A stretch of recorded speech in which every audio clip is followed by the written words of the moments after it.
नमस्कार। आज हम भारत के भूगोल की गहराइयों में उतर रहे हैं। बिल्कुल। मतलब हम सिर्फ पहाड़ों और नदियों के नाम नहीं गिनेंगे ना, बल्कि ये समझने की कोशिश करेंगे कि भारत की जमीन, इसका मौसम और यहाँ के संसाधन मिलकर इसे कैसे एक तरह से आकार देते हैं। हाँ, ताकि एक साफ तस्वीर बन सके। सही। ये जानकारी भारत की भौगोलिक बनावट की एक स्पष्ट तस्वीर पेश करने में मदद करेगी, ऐसी उम्मीद है। और इसमें कुछ हैरान करने वाली बातें भी हैं। मैंने सुना है कि भारत में एक जगह ऐसी है जहाँ समुद्र तल से भी नीचे धान उगता है। हाँ हाँ, बिल्कुल है, केरला में। और दुनिया की सबसे ऊंची चोटियां भी तो हमारे पास ही हैं, मतलब सीमा के पास। चलिए, इन्हीं दिलचस्प पहलुओं से शुरू करते हैं। तो सबसे पहले ये बताइए कि दुनिया के नक्शे पर भारत कहाँ है और कितना बड़ा है। देखिए, दुनिया में अगर हम क्षेत्रफल देखें तो भारत 7वां सबसे बड़ा देश है। करीब 33 लाख वर्ग किलोमीटर में फैला हुआ है। 33 लाख वर्ग किलोमीटर। ये पृथ्वी की कुल जमीन का कितना हुआ? ये हुआ लगभग 2.4%। हमसे बड़े सिर्फ रूस, कनाडा, अमेरिका, चीन, ब्राजील और ऑस्ट्रेलिया है। अच्छा, लेकिन आबादी के मामले में तो हम काफी आगे हैं। हाँ, आबादी के मामले में कहानी अलग है। दुनिया की लगभग 17.5% जनसंख्या, ये 2011 के आंकड़ों के हिसाब से बता रहा हूँ, यहीं रहती है। और हम पूरी तरह से उत्तरी गोलार्ध में है ना, मतलब भूमध्य रेखा के उत्तर में। बिल्कुल। अक्षांश रेखाओं यानी लैटिट्यूड्स के हिसाब से देखें तो 8 डिग्री 4 मिनट उत्तर से 37 डिग्री 6 मिनट उत्तर तक। और देशांतर यानी लॉन्गिट्यूड्स के हिसाब से 68 डिग्री 7 मिनट पूर्व से 97 डिग्री 25 मिनट पूर्व तक फैले हैं हम। और एक वो कर्क रेखा भी है ना, जो भारत के बीच से गुजरती है। हाँ, बहुत महत्वपूर्ण रेखा है वो। कर्क रेखा, tropic of cancer, 23 degree 30 minute उत्तरी अक्षांश पर। ये भारत के लगभग बीच से गुजरती है और देश को 2 मुख्य जलवायु क्षेत्रों में बांट देती है। नीचे का हिस्सा उष्णकटिबंधीय, मतलब ट्रॉपिकल, और ऊपर का हिस्सा आप कह सकते हैं उपोष्णकटिबंधीय या समशीतोष्ण। अच्छा, तो ये मौसम पे सीधा असर डालती है। हाँ। कौन से राज्यों से निकलती है ये? ये कुल 8 राज्यों से गुजरती है। गुजरात, राजस्थान, मध्य प्रदेश, छत्तीसगढ़, झारखंड, पश्चिम बंगाल, त्रिपुरा और मिजोरम। 8 राज्य, ठीक है। और हमारे समय का क्या? हम अपनी घड़ियां कैसे सेट करते हैं? मतलब IST का आधार क्या है? भारत का मानक समय, इंडियन स्टैंडर्ड टाइम या IST, वो तय होता है 82 डिग्री 30 मिनट पूर्वी देशांतर रेखा से। 82 डिग्री 30 मिनट पूर्व। ये कहाँ से गुजरती है? ये रेखा उत्तर प्रदेश में मिर्जापुर शहर के पास से गुजरती है। और इसी वजह से हमारा समय ग्रीनविच मीन टाइम, GMT, या आजकल जिसे UTC कहते हैं, उससे ठीक 5.5 घंटे आगे है। 5.5 घंटे आगे। अच्छा, एक और मजेदार बात यह है कि ये मानक समय रेखा और कर्क रेखा कहीं मिलती भी हैं। हाँ, मिलती हैं। छत्तीसगढ़ के कोरिया जिले में। ये दोनों काल्पनिक रेखाएं एक दूसरे को वहीं काटती हैं। कमाल है। अच्छा, अब भारत के 4 कोनों की बात करते हैं। सबसे उत्तर, दक्षिण, पूर्व और पश्चिम में कौन सी जगहें हैं? देखिए, अगर सिर्फ मुख्य जमीन की बात करें तो सबसे दक्षिण में कन्याकुमारी है। लेकिन अगर हम सारे द्वीपों को भी शामिल कर लें तो भारत का सबसे दक्षिणी बिंदु इंदिरा पॉइंट है। इंदिरा पॉइंट? ये कहाँ है? ये अंडमान और निकोबार द्वीप समूह के ग्रेट निकोबार द्वीप पर है। सबसे उत्तरी बिंदु है इंदिरा कोल, लद्दाख में। पश्चिम में गुजरात का गुहार मोती और पूर्व में अरुणाचल प्रदेश का किबिथु। ठीक है। इंदिरा कोल उत्तर में, इंदिरा पॉइंट दक्षिण में, द्वीपों सहित गुहार मोती पश्चिम में और किबिथु पूर्व में। अब पड़ोसियों की बात करें, किन देशों से हमारी जमीनी सीमाएं लगती हैं? हमारी जमीनी सीमाएं 7 देशों से लगती हैं। पाकिस्तान और अफगानिस्तान उत्तर पश्चिम में। अफगानिस्तान से भी छोटी सी है शायद। हाँ, बहुत छोटी, करीब 106 किलोमीटर बस। फिर उत्तर में चीन, नेपाल, भूटान है। और पूर्व में म्यांमार और बांग्लादेश। सबसे लंबी सीमा किसके साथ है? सबसे लंबी सीमा हमारी बांग्लादेश के साथ है, 4000 किलोमीटर से भी ज्यादा, 4096.7 किलोमीटर सटीक कहूं तो। ओह, और ये जो सीमा रेखाएं हैं, इनके कुछ खास नाम भी हैं, जैसे रेडक्लिफ। हाँ, बिल्कुल।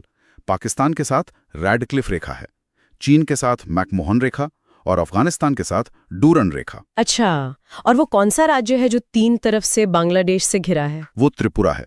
नक्शे पर देखेंगे तो बिल्कुल साफ दिखता है। और समुद्र पार हमारे पड़ोसी श्रीलंका और मालदीव हैं। श्रीलंका तो पाक जलडमरू मध्य और मन्नार की खाड़ी से अलग होता है। ये तो हुई भारत की मौजूदा स्थिति और सीमाओं की बात। अब जरा पीछे चलते हैं। करोड़ों साल पहले भारत की जमीन हमेशा से ऐसी तो नहीं थी ना? अरे बिल्कुल नहीं, ये तो एक बहुत लंबी कहानी है। करोड़ों साल पहले पृथ्वी के ज्यादातर जमीनी हिस्से वो दो बड़े महाद्वीपों में जुड़े हुए थे। हाँ, लोरेशिया और गोंडवाना लैंड। बिल्कुल। भारत दक्षिणी महाद्वीप गोंडवाना लैंड का हिस्सा था। इसमें आज के अफ्रीका, दक्षिण अमेरिका, ऑस्ट्रेलिया और अंटार्कटिका भी शामिल थे। सोचिए। फिर ये अलग कैसे हुआ? और सबसे बड़ी बात, हिमालय कैसे बन गए? तो हुआ ये कि गोंडवाना लैंड टूटा और जो भारतीय प्लेट थी, वो मतलब जमीन का वो टुकड़ा, वो उत्तर की तरफ खिसकने लगा। लाखों साल तक ये सफर चला। लाखों साल? हाँ, और आखिरकार ये जाकर यूरेशियन प्लेट से टकराई, जिस पर आज का ज्यादातर एशिया है। अब ये टक्कर कोई मामूली टक्कर नहीं थी, इतनी जबरदस्त थी कि दोनों प्लेटों के बीच की जमीन वो मुड़ने लगी, ऊपर उठने लगी और उसी से बनी दुनिया की सबसे ऊंची पर्वत श्रेणी हिमालय। और ये प्रक्रिया अब भी चल रही है? हाँ, ये प्रक्रिया आज भी जारी है, बहुत धीमी गति से। इसीलिए तो हिमालय को युवा वलित पर्वत यानी यंग फोल्ड माउंटेन कहते हैं। ये अभी भी बन रहे हैं, ऊंचे हो रहे हैं। तो हिमालय तो नए हैं, भारत का सबसे पुराना हिस्सा कौन सा है फिर? भारत का सबसे पुराना और सबसे स्थिर हिस्सा है प्रायद्वीपीय पठार, पेनिनसुलर प्लेटो। मतलब दक्षिण और मध्य भारत का जो ज्यादातर उठा हुआ पथरीला इलाका है ना, हाँ हाँ, वो।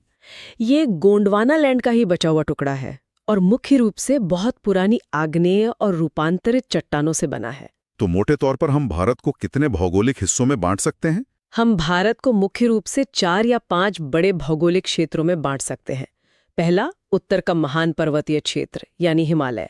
दूसरा, उसके ठीक नीचे विशाल उत्तरी मैदान जो हिमालय से निकली नदियों की लाई मिट्टी से बना है। गंगा यमुना का मैदान, सही। तीसरा, वही पुराना प्रायद्वीपीय पठार।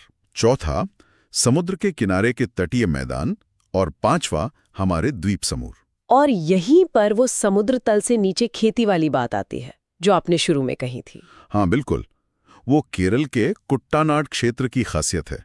ये भारत का सबसे निचला इलाका है, कुछ हिस्से तो समुद्र तल से भी 2-3 मीटर नीचे हैं। तो वहाँ खेती कैसे होती है? वहाँ क्या करते हैं कि समुद्र के पानी को बांध बनाकर रोकते हैं और पीछे की जो निचली जमीन है उस पर धान उगाते हैं।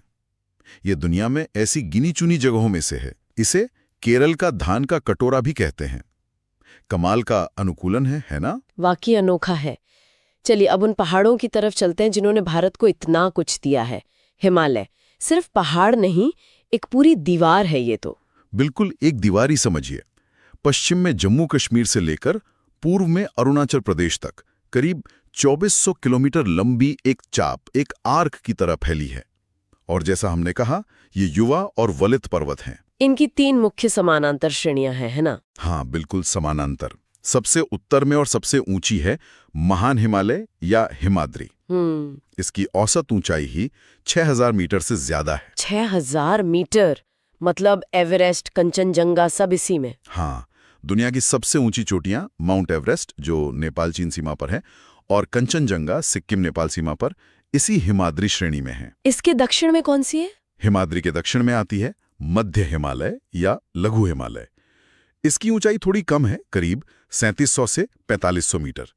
यहाँ पीर पंजाल जैसी लंबी पर्वतमालाएं हैं और मशहूर घाटियां जैसे कश्मीर, कुल्लू, कांगड़ा, ये सब यही हैं। शिवालिक या बाह्य हिमालय ये और कम ऊंची है, 900 से 1100 मीटर के आसपास ही। और इनके बीच में वो दून घाटियां होती है? हाँ, लघु हिमालय और शिवालिक के बीच में जो लंबी सपाट सी घाटियां मिलती हैं उन्हें दून कहते हैं, जैसे देहरादून, कोटली दून, पाटली दून। अच्छा, और पूर्वोत्तर में वहां भी हिमालय है? हाँ, पूर्वोत्तर भारत में ब्रह्मपुत्र नदी के पास पहुंचकर हिमालय अचानक दक्षिण की ओर मुड़ जाता है और वहां वो कई अलग अलग पहाड़ियों की श्रृंखलाएं बनाता है जिन्हें हम एक साथ पूर्वांचल कहते हैं। इसमें पटकाई बोम, नागा पहाड़ियां, मीजो पहाड़ियां, ये सब शामिल हैं। हिमालय के अलावा मध्य और दक्षिण भारत में भी तो पहाड़ियां हैं, अरावली जैसे। हाँ बिल्कुल है। पश्चिम में गुजरात से लेकर दिल्ली तक फैली हुई अरावली श्रृंखला ये दुनिया के सबसे पुराने पहाड़ों में से एक मानी जाती है। सबसे पुराने? हाँ, लेकिन अब ये काफी घिस चुकी है, इसलिए इसे अवशिष्ट पर्वत कहते हैं। इसका सबसे ऊंचा शिखर गुरु शिखर राजस्थान में माउंट आबू के पास है। फिर मध्य भारत में नर्मदा और तापी नदियों के बीच में सतपुड़ा रेंज है। और दक्षिण के वो मशहूर घाट, पश्चिमी घाट और पूर्वी घाट? हाँ, पश्चिमी घाट या वेस्टर्न घाट्स तो समझिए समुद्र तट के समानांतर उत्तर से दक्षिण तक एक लंबी लगभग बिना टूटी दीवार की तरह खड़े हैं। जैव विविधता के लिए ये बहुत ही महत्वपूर्ण है। इनकी सबसे ऊंची चोटी कौन सी है? प्रायद्वीपीय भारत की सबसे ऊंची चोटी अनायमोडी 2695 मीटर, वो यहीं पश्चिमी घाट में केरल की अनायमलाई पहाड़ियों में है। नीलगिरी पहाड़ियां भी यहीं हैं जहां पश्चिमी और पूर्वी घाट आकर मिलते हैं। और पूर्वी घाट वो कैसे हैं? पूर्वी घाट ईस्टर्न घाट्स उतने ऊंचे नहीं हैं और न ही लगातार हैं। बड़ी नदियों ने उन्हें कई जगह काट दिया है। और सबसे दक्षिण में जाएं तो इलायची या कार्डमम पहाड़ियां हैं जो अपने मसालों के लिए मशहूर हैं। अच्छा, अब ये बताइए, भारत की अपनी सबसे ऊंची चोटी कौन सी है? मतलब जो पूरी तरह भारत में हो। देखिए, दुनिया की सबसे ऊंची तो माउंट एवरेस्ट है, जो नेपाल चीन सीमा पर है। भारत की सीमा के अंदर स्थित सबसे ऊंची चोटी K2 या गॉडविन ऑस्टिन 8611 मीटर है। यह दुनिया की दूसरी सबसे ऊंची चोटी भी है। K2 ये कहाँ है? ये लद्दाख के काराकोरम रेंज में है। हालांकि ये क्षेत्र अभी पाक अधिकृत कश्मीर POK में आता है, इसलिए इस पर विवाद है। अच्छा, तो अगर निर्विवाद भारतीय क्षेत्र की बात करें तो फिर कंचनजंगा 8598 मीटर है, जो सिक्किम और नेपाल की सीमा पर है। ये भारत की सबसे ऊंची और दुनिया की तीसरी सबसे ऊंची चोटी है। इसके बाद उत्तराखंड की नंदा देवी 7816 मीटर का नंबर आता है, जो पूरी तौर से भारत में है और निर्विवादित भी है। ठीक है। पहाड़ों में रास्ते भी तो होते हैं, दर्रे या पासेस। कुछ जरूरी दर्रों के नाम? हाँ, दर्रे पहाड़ों को पार करने के लिए बहुत महत्वपूर्ण रास्ते होते हैं। उत्तर में देखें तो लद्दाख को तिब्बत से जोड़ने वाला काराकोरम दर्रा है, श्रीनगर को लेह से जोड़ने वाला जोजिला, हिमाचल को तिब्बत से जोड़ने वाला शिपकीला, सिक्किम को तिब्बत से जोड़ने वाले नाथुला और जिलेपला तो काफी मशहूर हैं, खासकर व्यापार के लिए। और दक्षिण में? दक्षिण में पश्चिमी घाट में केरल और तमिलनाडु को जोड़ने वाला पालघाट गैप एक बड़ा और अहम दर्रा है। और घाटियां? कश्मीर, कुल्लू के अलावा और कौन सी खास है? घाटियों में तो खैर कश्मीर और कुल्लू बहुत मशहूर हैं, लेकिन उत्तराखंड में फूलों की घाटी अपनी जैव विविधता के लिए विश्व प्रसिद्ध है। लद्दाख की नुब्रा घाटी है, जहां 2 कुबड़ वाले ऊंट मिलते हैं। और केरल की शांत घाटी भी अपने सदाबहार वनों और जैव विविधता के लिए जानी जाती है। पहाड़ों से उतरकर अब जरा ग्लेशियर, पठार, तटों और द्वीपों पर आते हैं। ग्लेशियरों की क्या स्थिति है? सियाचिन का नाम तो सुना है? हाँ, हिमालय में बहुत ऊंचाई पर बर्फ की एक स्थायी रेखा होती है, जिसे हिम रेखा या स्नो लाइन कहते हैं। इसके ऊपर बर्फ हमेशा जमी रहती है और वहीं ग्लेशियर बनते हैं। भारत का सबसे बड़ा ग्लेशियर सियाचिन ग्लेशियर ही है, 76 किलोमीटर से भी ज्यादा लंबा। ये काराकोरम रेंज में है। सबसे बड़ा और भी है? हाँ, इसके अलावा भी कई बड़े ग्लेशियर हैं, जैसे हिस्पर, ब्याफो, बाल्टोरो, ये सब भी काराकोरम में ही हैं। लेकिन चिंता की बात यह है, जैसा स्रोत में भी लिखा है, कि हिमालय के ग्लेशियर दुनिया में सबसे तेजी से पिघल रहे हैं। इसका असर तो नदियों पर पड़ेगा फिर? बिल्कुल, इसका सीधा असर उन नदियों पर पड़ेगा जो इन ग्लेशियरों से निकलती हैं, पानी के बहाव पर, उपलब्धता पर। ये गंभीर चिंता का विषय है। अब पठारों की बात करते हैं। हमने प्रायद्वीपीय पठार का जिक्र किया था, दक्कन का पठार। हाँ, दक्कन का पठार, डेक्कन प्लेटो, उसी प्रायद्वीपीय पठार का सबसे बड़ा हिस्सा है। ये लाखों साल पहले ज्वालामुखी के लावे के जमने से बना था, जिसे दक्कन ट्रैप कहते हैं। अच्छा, वो लावा वाली जमीन। हाँ, और इसी लावे से यहाँ काली मिट्टी बनी है, जो कपास की खेती के लिए बहुत ही बढ़िया मानी जाती है। इसे रेगुर मिट्टी भी कहते हैं। मध्य भारत में मालवा का पठार बुंदेलखंड का पठार है। पूर्व में जाएं तो छोटा नागपुर पठार है, जो खनिजों से भरपूर है। छोटा नागपुर? हाँ, कोयला, लोहा वगैरह। बिल्कुल, यहाँ का धनबाद इलाका तो कोयला खनन के लिए बहुत मशहूर है। और पूर्वोत्तर में मेघालय का पठार भी है। दिलचस्प बात यह है कि ये मेघालय पठार भी असल में इसी प्रायद्वीपीय पठार का हिस्सा था, लेकिन बीच की जमीन धंस जाने से ये मुख्य पठार से अलग हो गया। अच्छा, अब आते हैं तटों पर। भारत की तटरेखा तो बहुत लंबी है ना? हाँ, बहुत लंबी। अगर हम मुख्य भूमि और द्वीपों दोनों को मिला दें तो हमारी तटरेखा 7,500 किलोमीटर से भी ज्यादा लंबी है। 7,500 किलोमीटर? किस राज्य की तटरेखा सबसे लंबी है? गुजरात की। गुजरात राज्य की तटरेखा सबसे लंबी है। पूर्वी और पश्चिमी तट में कुछ फर्क है? हाँ, काफी फर्क है। पूर्वी तट, जिसे कोरोमंडल तट भी कहते हैं तमिलनाडु में, वो ज्यादा चौड़ा है। ऐसा इसलिए क्योंकि वहां महानदी, गोदावरी, कृष्णा, कावेरी जैसी बड़ी नदियां अपना डेल्टा बनाती है। अच्छा, डेल्टा की वजह से चौड़ा है। हाँ, जबकि पश्चिमी तट, जिसमें कोंकण तट, महाराष्ट्र, गोवा और मालाबार तट केरल आते हैं वो ज्यादातर संकरा है और ज्यादा कटाफटा भी है। यहाँ नदियां छोटी और तेज बहने वाली हैं, इसलिए बड़े डेल्टा भी बनाती। और गुजरात का कच्छ का रण? वो क्या है? कच्छ का रण एक बहुत ही अनोखा इलाका है। ये एक विशाल नमकीन दलदली रेगिस्तान है। मानसून में यहाँ पानी भर जाता है और बाकी समय ये सूखा सफेद नमक की चादर जैसा दिखता है। दिलचस्प। अब द्वीपों की बात। हमारे पास 2 मुख्य द्वीप समूह हैं। हाँ, 2 मुख्य समूह हैं। एक तो बंगाल के खाड़ी में अंडमान और निकोबार द्वीप समूह। ये करीब 572 द्वीपों का समूह है। हालांकि सब पर लोग नहीं रहते। 572? ये बने कैसे? माना जाता है कि ये असल में समुद्र में डूबी हुई एक पर्वत श्रृंखला के शिखर हैं जो पानी से ऊपर दिखते हैं।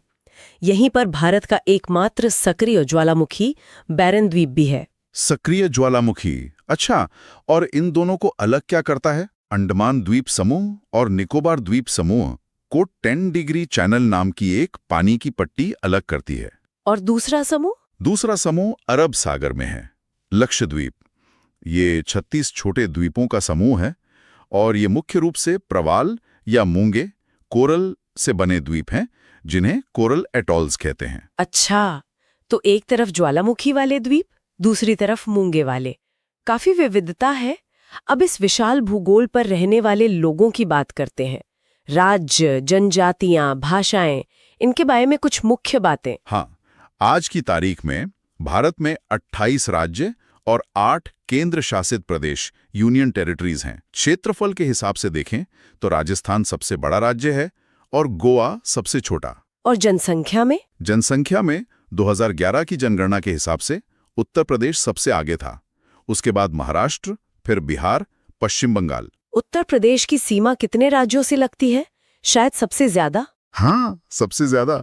उत्तर प्रदेश की सीमा 8 राज्यों और एक केंद्र शासित प्रदेश दिल्ली से लगती है। और यूपी का एक जिला है सोनभद्र, वो तो कमाल का है। सोनभद्र क्यों? क्योंकि सोनभद्र जिला 4 राज्यों की सीमाओं को छूता है, मध्य प्रदेश, छत्तीसगढ़, झारखंड और बिहार। ये भारत में अकेला ऐसा जिला है। वाह, और कुछ ऐसी ही दिलचस्प भौगोलिक या प्रशासनिक बातें? हाँ, जैसे पूर्वोत्तर के 7 राज्य हैं, अरुणाचल, असम, मणिपुर, मेघालय, मिजोरम, नागालैंड, त्रिपुरा। इन्हें अक्सर 7 बहनें कहा जाता है। हाँ, सुना है। क्यों कहते हैं ऐसा? उनकी आपस में भौगोलिक, सामाजिक और सांस्कृतिक निर्भरता और जुड़ाव के कारण। फिर राजस्थान का थार रेगिस्तान है, वो दुनिया के सबसे घनी आबादी वाले रेगिस्तानों में से एक है। रेगिस्तान में घनी आबादी, ये तो अजीब बात है। हाँ है। और मणिपुर की लोकटक झील है, वहां पानी पर तैरते हुए द्वीपों जैसी वनस्पति पाई जाती है, जिन्हें फुमडी कहते हैं। फुमडी, तैरती हुई। हाँ, और इन्हीं फुमडी पर दुनिया का एकमात्र तैरता हुआ national park Keibul Lamjao national park भी है। कर्नाटक को आईटी हब होने की वजह से सिलिकन राज्य भी कह देते हैं। आंध्र प्रदेश को कभी भारत का कोहिनूर कहा जाता था, शायद गोलकुंडा की खानों की वजह से। और केंद्र शासित प्रदेशों में? क्षेत्रफल में लद्दाख सबसे बड़ा यूटी है और लक्षद्वीप सबसे छोटा। जनसंख्या में भी लक्षद्वीप सबसे छोटा है। ठीक है, अब यहाँ की मूल जनजातियों की बात करते हैं। हाँ, भारत की आबादी का एक महत्वपूर्ण हिस्सा, करीब 8.6% 2011 के अनुसार अनुसूचित जनजातियों का है, जिन्हें हम आदिवासी समूह भी कहते हैं। ये कहाँ-कहाँ पाए जाते हैं? लगभग हर राज्य में इनकी मौजूदगी है, सिवाय पंजाब, हरियाणा, चंडीगढ़, दिल्ली और पुडुचेरी के। इन जगहों पर अधिसूचित जनजातियां नहीं हैं। सबसे बड़े समूह कौन से हैं? संख्या के हिसाब से भील सबसे बड़ा समूह है, उसके बाद गोंड, फिर संथाल। हर जनजाति की अपनी एकदम अलग संस्कृति, भाषा और परंपराएं होती हैं। कुछ खास जनजातियों के बारे में बताएंगे जिनकी कोई अनोखी पहचान हो? हाँ, कई हैं। जैसे उत्तराखंड और सिक्किम के भोटिया लोग हैं, जो मौसम के हिसाब से पहाड़ों में ऊपर नीचे अपने पशुओं को लेकर जाते हैं, मतलब प्रवासी पशुपालक हैं। लद्दाख के चांगपा लोग हैं, जो खास तरह की पश्मीना बकरियां पालते हैं, जिनसे वो बेशकीमती ऊन मिलती है। पश्मीना? हाँ। छोटा नागपुर के मुंडा लोग सरहुल त्योहार मनाते हैं। नीलगिरी पहाड़ियों की टोडा जनजाति में पहले बहुपति प्रथा हुआ करती थी, मतलब एक स्त्री के कई पति होते थे। और अंडमान द्वीप समूह में जारवा, सेंटिनलीज जैसे कुछ समूह हैं, जो आज भी बाहरी दुनिया से लगभग पूरी तरह अलग थलग रहते हैं। उन्हें सबसे आदिम माना जाता है। वाकई? कितनी विविधता है। हाँ। और भाषाएं, यहाँ तो कहते हैं कोस कोस पर पानी बदले 4 कोस पर वाणी। ये कहावत काफी हद तक सच है। भारत में सैकड़ों भाषाएं और बोलियां बोली जाती हैं। सरकारी तौर पर 22 भाषाएं 8वीं अनुसूची में शामिल हैं, लेकिन असल संख्या तो बहुत ज्यादा है। सबसे ज्यादा कौन सी भाषा बोली जाती है? सबसे ज्यादा लोग हिंदी बोलते हैं, उसके बाद बंगाली का नंबर आता है, फिर मराठी, तेलुगु, तमिल, इस तरह। इन भाषाओं को कुछ परिवारों में भी बांटते हैं। हाँ, भाषा वैज्ञानिक इन्हें मुख्य रूप से कुछ परिवारों में बांटते हैं। सबसे बड़ा परिवार है इंडो आर्यन भाषा परिवार। इसमें उत्तर, पश्चिम और मध्य भारत की ज्यादातर भाषाएं आती हैं, जैसे हिंदी, बंगाली, मराठी, गुजराती, पंजाबी, उड़िया, असमिया वगैरह। और दक्षिण भारत की? दक्षिण भारत की मुख्य भाषाएं तमिल, तेलुगु, कन्नड़, मलयालम ये द्रविड़ भाषा परिवार में आती हैं। इनके अलावा ऑस्ट्रिक भाषा परिवार, जिसमें संथाली, मुंडारी जैसी कई जनजातीय भाषाएं हैं, और सीनो तिब्बतन भाषा परिवार, पूर्वोत्तर की भाषाएं भी हैं। ठीक है। इतनी विविधता के बाद अब बात करते हैं भारत की जीवन रेखाओं की, यहाँ की नदियों और झीलों की। नदियां तो भारत के लिए सिर्फ पानी का स्रोत नहीं है, वो तो हमारी संस्कृति, इतिहास, अर्थव्यवस्था सबका आधार हैं। गंगा नदी को ही लीजिए, भारत की सबसे लंबी नदी है, 2500 किलोमीटर से भी ज्यादा। ये निकलती कहाँ से है? गंगोत्री से। हाँ, गंगोत्री ग्लेशियर के पास गोमुख से निकलती है, जहाँ इसे भागीरथी कहते हैं। आगे देवप्रयाग में जब ये अलकनंदा नदी से मिलती है, तब इसका नाम गंगा पड़ता है। अच्छा, देवप्रयाग में संगम के बाद। और मैदानों में कहाँ उतरती है? हरिद्वार में। हरिद्वार से पहाड़ों से निकलकर मैदानी इलाके में प्रवेश करती है। फिर ये उत्तर भारत के विशाल मैदानों से बहती हुई पश्चिम बंगाल पहुंचती है और फिर बांग्लादेश में चली जाती है, जहां इसे पद्मा कहा जाता है। और डेल्टा? सुंदरबन। हाँ, बांग्लादेश में ये ब्रह्मपुत्र वहां जमुना कहलाती है, से मिलकर मेघना बनती है और फिर दुनिया का सबसे बड़ा डेल्टा बनाती है, सुंदरबन डेल्टा, जो भारत और बांग्लादेश दोनों में फैला है। गंगा की सहायक नदियां, यमुना तो सबसे बड़ी है। हाँ, यमुना इसकी सबसे बड़ी सहायक नदी है, जो प्रयागराज में गंगा से मिलती है। इसके अलावा सोन, रामगंगा, गोमती, घाघरा, गंडक, कोसी, बहुत सी सहायक नदियां हैं। कोसी नदी को तो बिहार का शोक भी कहते हैं। शोक क्यों? क्योंकि ये नदी अपना रास्ता बदलने और भयंकर बाढ़ लाने के लिए कुख्यात है। हर साल बिहार में बहुत तबाही मचाती है। ओह, अब ब्रह्मपुत्र की बात करते हैं। वो तो तिब्बत से आती है ना? हाँ, ब्रह्मपुत्र नदी तिब्बत में मानसरोवर झील के पास चिमायुंगडुंग ग्लेशियर या आंगसी ग्लेशियर जैसा स्रोत में है से निकलती है। वहां इसे सांगपो कहते हैं, जिसका मतलब होता है शोधक। सांगपो या दिहांग कहते हैं। जब ये असम के मैदानी इलाके में आती है, तब इसका नाम ब्रह्मपुत्र पड़ता है। और माजुली द्वीप, वो भी यही है? हाँ, बिल्कुल। असम में ब्रह्मपुत्र नदी के बीच में माजुली नाम का एक द्वीप है, जो दुनिया का सबसे बड़ा बसा हुआ नदी द्वीप माना जाता है। ये एक पूरा जिला है। नदी के बीच में पूरा जिला, कमाल है। अब दक्षिण भारत की नदियों की बात करते, वो हिमालय की नदियों से कैसे अलग है? प्रायद्वीपीय भारत की नदियां हिमालय की नदियों की तरह साल भर बर्फ पिघलने से पानी नहीं पाती। ये ज्यादातर बारिश पर निर्भर करती हैं। इसलिए गर्मी के मौसम में इनका पानी कम हो जाता है या कुछ तो सूख भी जाती हैं। अच्छा, और ये बहती किधर है? ज्यादातर बड़ी नदियां जैसे महानदी, गोदावरी, जिसे दक्षिण गंगा भी कहते हैं, कृष्णा, कावेरी, ये पश्चिमी घाट के पहाड़ों से निकलकर पूर्व की ओर बहती हैं और बंगाल की खाड़ी में गिरती हैं, और गिरने से पहले ये डेल्टा बनाती हैं। लेकिन कुछ नदियां पश्चिम की ओर भी तो बहती हैं, नर्मदा और तापी। हाँ, ये अपवाद हैं। नर्मदा और तापी ये दो प्रमुख नदियां हैं जो पूर्व से पश्चिम की ओर बहकर अरब सागर में गिरती हैं। ऐसा इसलिए होता है क्योंकि ये भ्रंश घाटियों, रिफ्ट वैली से होकर बहती हैं। भ्रंश घाटी मतलब जमीन में दरार पड़ने से जो लंबी धसी हुई घाटी बन जाती है वो।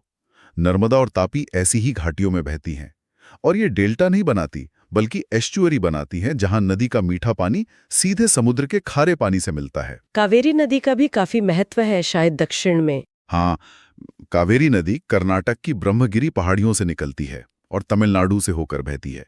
इसका दक्षिण भारत में सांस्कृतिक, धार्मिक और आर्थिक महत्व बहुत ज्यादा है। इसके पानी के बंटवारे को लेकर कर्नाटक और तमिलनाडु में काफी पुराना विवाद भी है।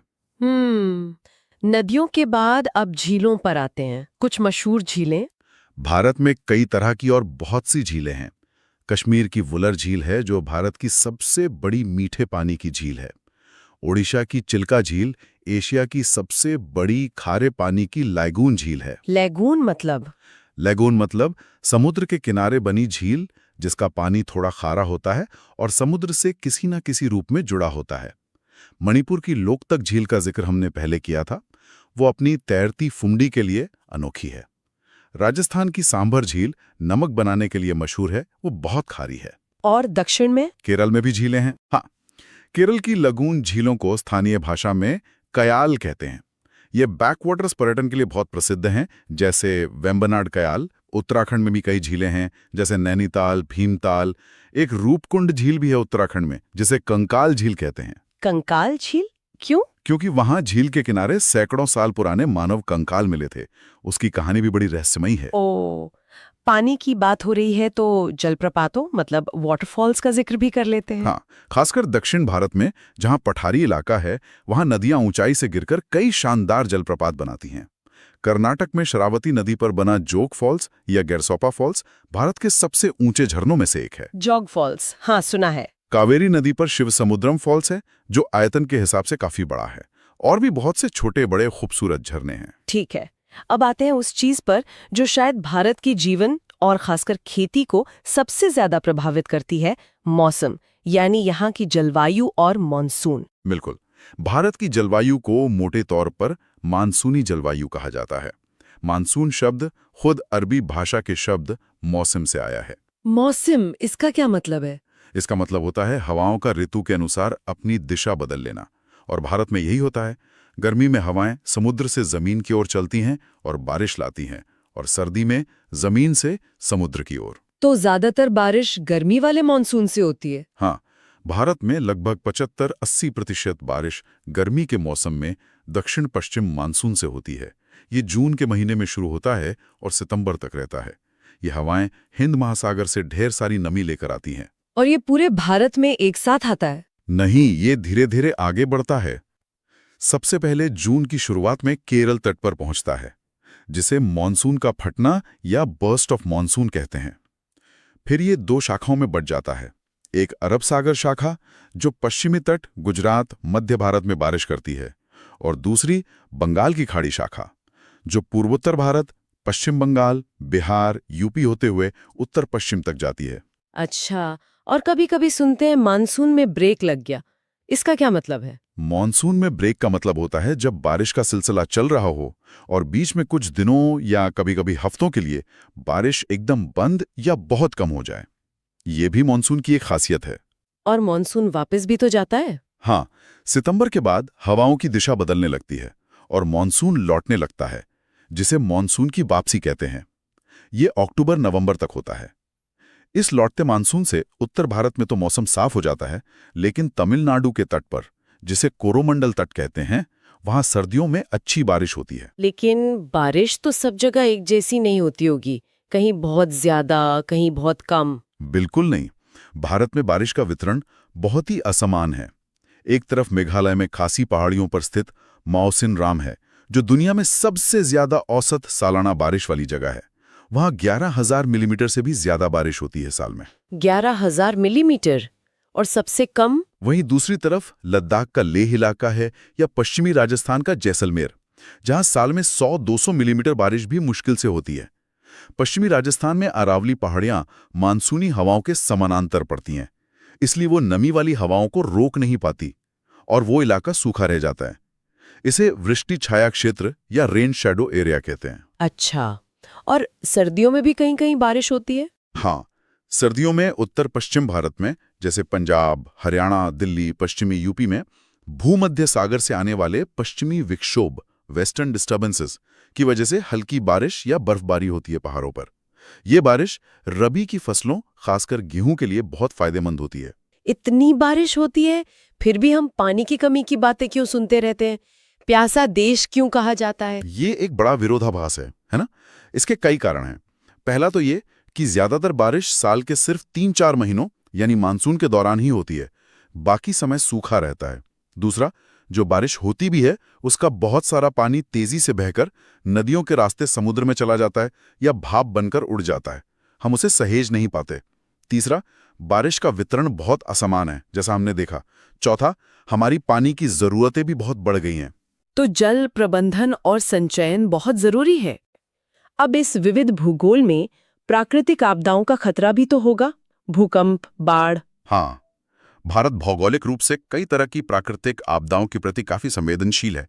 पूरा हिमालय क्षेत्र, पूर्वोत्तर भारत और कच्छ का रण ये भूकंप के लिहाज से बहुत सक्रिय जोन में आते हैं, जोन 4 और 5। यहाँ बड़े भूकंप आने का खतरा हमेशा बना रहता है। और भूस्खलन, लैंडस्लाइड्स, हाँ, हिमालय क्षेत्र में खासकर मानसून के दौरान भारी बारिश से भूस्खलन का खतरा भी बहुत ज्यादा रहता है। सड़कें टूट जाती हैं, जानमाल का नुकसान होता है। और बाढ़? बाढ़ तो उत्तरी मैदानों की एक बड़ी समस्या है, खासकर बिहार, असम और उत्तर प्रदेश में। कोसी, ब्रह्मपुत्र, गंगा और इनकी सहायक नदियां हर साल बाढ़ लाती हैं। चक्रवात भी तो आते हैं। हाँ, समुद्र तटीय इलाके, खासकर पूर्वी तट, बंगाल की खाड़ी वाला, चक्रवातों यानी साइक्लोन से ज्यादा प्रभावित होते हैं। उड़ीसा, आंध्र प्रदेश, पश्चिम बंगाल, तमिलनाडु, इन राज्यों को अक्सर चक्रवातों का सामना करना पड़ता है। सुनामी का खतरा भी रहता है तटीय इलाकों में। इसीलिए हैदराबाद में भारतीय सुनामी पूर्व चेतावनी केंद्र बनाया गया है। तो आपदा प्रबंधन बहुत जरूरी हो गया है। हाँ, अब इस पर काफी ध्यान दिया जा रहा है। पहला आपदा प्रबंधन प्रशिक्षण संस्थान लातूर, महाराष्ट्र में स्थापित किया गया था। वहां आए भयानक भूकंप के बाद मैंग्रोव वनों का महत्व भी समझा गया है तटों को चक्रवातों से बचाने में। अब जरा जमीन यानी मिट्टी और उस पर उगने वाली वनस्पति पर आते हैं। भारत में किस किस तरह की मिट्टियां मिलती हैं? भारत में मिट्टी की भी जबरदस्त विविधता है, जो यहाँ की चट्टानों, जलवायु, ढलान और वनस्पति पर निर्भर करती है। सबसे ज्यादा इलाके में फैली है जलोढ़ मिट्टी, अलूवियल सॉइल। ये उत्तरी मैदानों और नदियों के डेल्टा इलाकों में पाई जाती है। ये सबसे उपजाऊ होती है। हाँ, ये बहुत उपजाऊ होती है। नदियों द्वारा लाई गई बारीक गाद से बनती है। इसे भी दो तरह का बांटते हैं, खादर, नई जलोढ़ ज्यादा उपजाऊ, और बांगर, पुरानी जलोढ़ कम उपजाऊ। और वो काली मिट्टी, कपास वाली? हाँ, काली मिट्टी, ब्लैक सॉइल, जिसे रेगुर मिट्टी भी कहते हैं। ये मुख्य रूप से दक्कन के पठार पर मिलती है, महाराष्ट्र, मध्य प्रदेश, गुजरात, कर्नाटक, आंध्र प्रदेश के हिस्सों में। ये लावा से बनी है और कपास की खेती के लिए सबसे अच्छी मानी जाती है। इसकी खासियत है कि ये नमी को बहुत देर तक सोख कर रख सकती है। अच्छा, और लाल मिट्टी? लाल और पीली मिट्टी, रेड एंड येलो सॉइल, प्रायद्वीपीय पठार के पुराने क्रिस्टीले चट्टानों वाले इलाकों में मिलती है, खासकर कम बारिश वाले क्षेत्रों में। इसका लाल रंग लोहे के ऑक्साइड की वजह से होता है। पीला रंग तब दिखता है जब इसमें पानी मिल जाता है। और कौन सी है? एक होती है लेटराइट मिट्टी। ये उन इलाकों में बनती है जहां बहुत ज्यादा बारिश और ऊंचा तापमान होता है, जैसे पश्चिमी घाट, पूर्वी घाट, पूर्वोत्तर के कुछ हिस्से। इसमें होता क्या है कि भारी बारिश से मिट्टी के पोषक तत्व पानी के साथ घुलकर नीचे चले जाते हैं, इसलिए ये कम उपजाऊ होती है। लेकिन काजू, चाय, कॉफी, टैपियोका जैसी फसलों के लिए ठीक रहती है। मरुस्थलीय मिट्टी भी होगी? हाँ, राजस्थान और गुजरात के सूखे इलाकों में मरुस्थलीय मिट्टी पाई जाती है, जो रेतीली और लवणीय होती है। इनके अलावा पहाड़ों पर पर्वतीय मिट्टी होती है, जो पतली और कंकरीली हो सकती है। कुछ इलाकों में लवणीय या क्षारीय मिट्टी भी मिलती है, जिसे उसर या रेह या कल्लर भी कहते हैं। कश्मीर की केसर वाली मिट्टी का क्या नाम है? वो करेवा मिट्टी कहलाती है। ये कश्मीर घाटी में पाई जाने वाली खास तरह की झील के निक्षेपों से बनी मिट्टी है, जो केसर, सेब, बादाम की खेती के लिए बहुत मशहूर है। मिट्टी का कटाव भी तो एक समस्या है। हाँ, मृदा अपरदन या सॉइल इरोजन एक बहुत बड़ी समस्या है भारत में। पानी और हवा से मिट्टी की ऊपरी उपजाऊ परत बह जाती है या उड़ जाती है। चंबल घाटी तो इसके बुरे असर के लिए जानी जाती है, जहां मिट्टी कट कट के गहरे खड्ड बन गए हैं। अब जैसी मिट्टी और जलवायु वैसी ही वनस्पति होगी। भारत के जंगलों के बारे में कुछ बताएं। बिल्कुल, भारत में वनस्पति की भी उतनी ही विविधता है। मोटे तौर पे हम कुछ मुख्य प्रकारों में बांट सकते हैं। जहां बहुत ज्यादा बारिश होती है, 200 सेमी से ज्यादा, और तापमान भी ज्यादा रहता है, जैसे पश्चिमी घाट के पश्चिमी ढलान, अंडमान निकोबार, पूर्वोत्तर भारत, वहां उष्ण कटिबंधीय सदाबहार वन या ट्रॉपिकल एवरग्रीन फॉरेस्ट मिलते हैं। सदाबहार मतलब हमेशा हरे? हाँ, यहाँ पेड़ इतने घने और ऊंचे होते हैं, 60 मीटर या उससे भी ज्यादा, कि सूरज की रोशनी जमीन तक मुश्किल से पहुंचती है। यहाँ पेड़ों के पत्ते झड़ने का कोई निश्चित समय नहीं होता, इसलिए ये जंगल साल भर हरे भरे दिखते हैं। शीशम, महोगनी, आबनूस, एबोनी, रबड़ जैसे पेड़ यहाँ मिलते हैं। और जो सबसे ज्यादा इलाके में फैले हैं, मानसूनी वन। हाँ, भारत के सबसे बड़े हिस्से पर उष्ण कटिबंधीय पर्णपाती वन, ट्रॉपिकल डेसिडुअस फॉरेस्ट पाए जाते हैं, जिन्हें मानसूनी वन भी कहते हैं। ये उन इलाकों में मिलते हैं जहां बारिश 70 से 200 सेमी के बीच होती है। पर्णपाती मतलब पत्ते गिराने वाले। सही। यहाँ के पेड़ गर्मी शुरू होने से पहले सूखे मौसम में पानी बचाने के लिए अपनी पत्तियां गिरा देते हैं। इसीलिए इन्हें पतझड़ी वन भी कहते हैं। सागौन, टीक और साल यहाँ के सबसे महत्वपूर्ण और कीमती लकड़ी वाले पेड़ हैं। चंदन, शीशम, महुआ, आंवला, अर्जुन जैसे पेड़ भी मिलते हैं। इन्हें भी पानी की उपलब्धता के आधार पर आर्द्र, मॉइस्ट और शुष्क ड्राई पर्णपाती वनों में बांटा जाता है। और कम बारिश वाले इलाकों में, जहां बारिश 70 सेमी से भी कम होती है, जैसे राजस्थान, गुजरात, मध्य प्रदेश, यूपी के कुछ हिस्से, वहां कांटीले वन और झाड़ियां, सॉन्ड फॉरेस्ट्स एंड स्क्रब्स मिलती हैं। यहाँ पेड़ छोटे, कांटेदार होते हैं, पत्तियां छोटी होती हैं या कांटों में बदल जाती हैं ताकि पानी का नुकसान कम हो। बबूल, खैर, खजूर, नागफनी, कैक्टस, खेजड़ी जैसे पेड़ यहाँ आम हैं। खेजड़ी, ये तो राजस्थान का राज्य वृक्ष है शायद। हाँ बिल्कुल, खेजड़ी रेगिस्तानी इलाके के लिए बहुत महत्वपूर्ण पेड़ है। और समुद्र तटों पर सुंदरबन का नाम सुना है? हाँ, समुद्र तटों पर, खासकर नदियों के डेल्टा इलाकों में जहाँ खारा पानी और मीठा पानी मिलता है, वहाँ मैंग्रोव वन उगते हैं। इनकी जड़ें खास तरह की होती हैं जो खारे पानी और दलदल में भी पेड़ को जिंदा रखती हैं।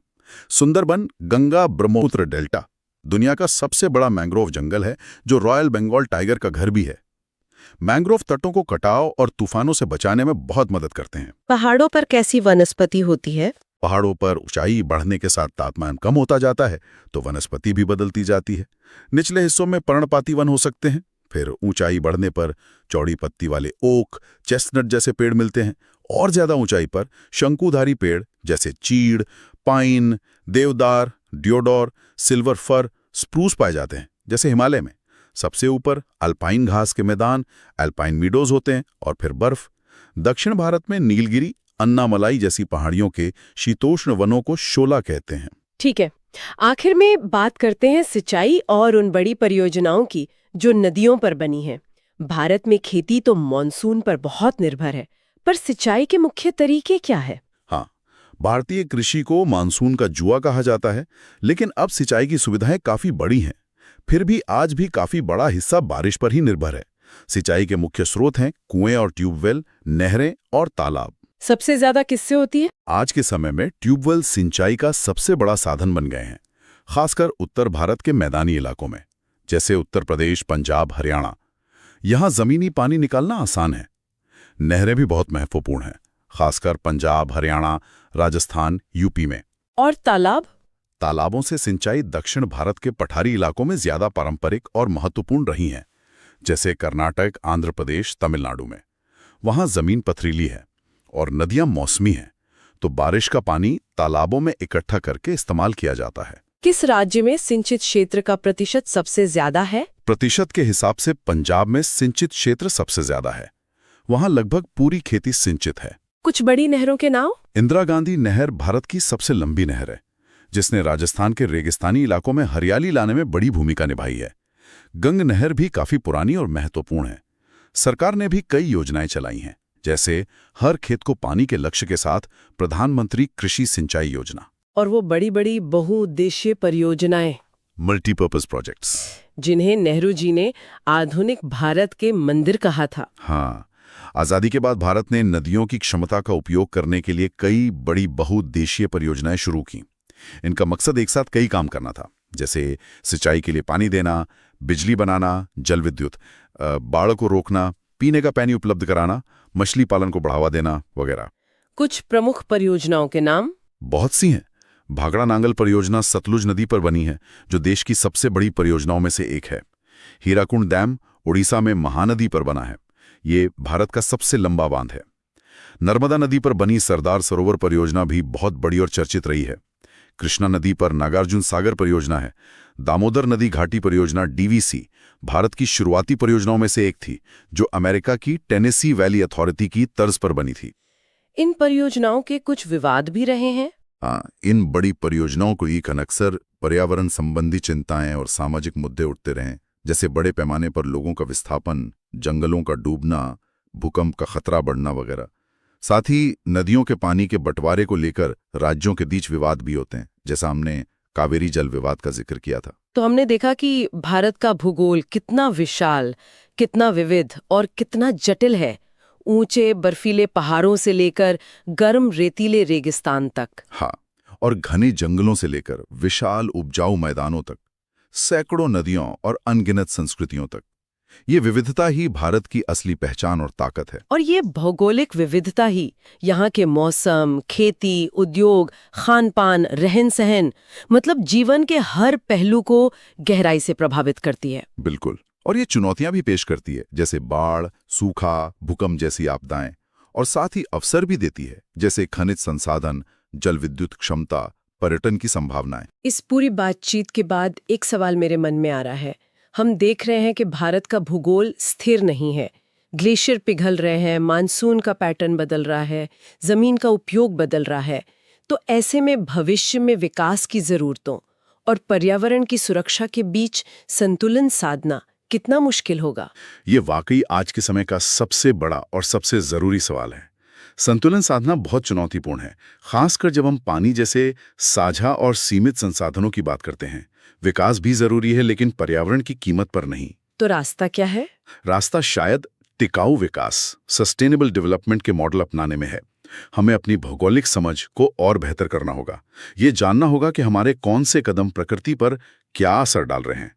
भारत के भूगोल को समझना सिर्फ तथ्यों को रटना नहीं है, बल्कि ये महसूस करना है कि हम इस जटिल और खूबसूरत तंत्र का एक हिस्सा हैं। और इसी समझ से शायद हम भविष्य की चुनौतियों का सामना करने और अवसरों का सही लाभ उठाने के लिए बेहतर नीतियां और समाधान ढूंढ सकते हैं। बिल्कुल। ये भौगोलिक परिप्रेक्ष्य हमें भारत की इस अद्भुत जटिलता की सराहना करने में मदद करता है और साथ ही अपनी जिम्मेदारियों का एहसास भी कराता है। इस गहरी और रोमांचक चर्चा में शामिल होने के लिए आपका बहुत बहुत धन्यवाद। धन्यवाद।